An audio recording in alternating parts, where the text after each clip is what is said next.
என் தமிழ் சொந்தங்களை இந்த வீடியோ கொஞ்சம் பாருங்க சார். ஒரு பிரச்சனைனா அட்வைஸ் பண்ணுவான் சார். ஆஃபீஸில் ஜிஎம் திட்டுறாரு, மூஞ்சி மாறுது, நமக்கு வேலையே விட்டுலாமான்னு தோணும் சில வாட்டி. தெரியும், ரொம்ப கஷ்டமாக இருக்கும், இந்த வேலை வேணான்னு. அப்புறம் வீட்டு கஷ்டம் தெரிஞ்சுன்னு போவோம்.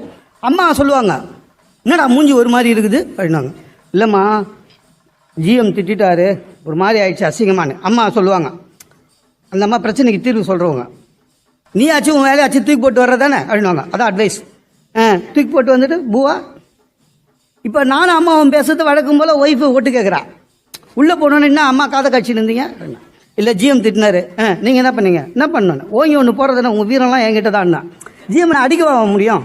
ஆனால் அப்பா ஆடைங்களா என்ன இல்லை ஜிஎம் திட்டினார். சரி, அதையும் வீட்டில் வந்து சொல்கிறேன். டேய், உனக்கு கொடுக்குற சம்பளம் திட்டுக்கும் சேர்த்து தான், ஜிஎம் திட்டத்துக்கும் சேர்த்து தான். உன் ஜிஎம்மாவது பரவாயில்ல, இங்கிலீஷில் திட்டிருப்பான்.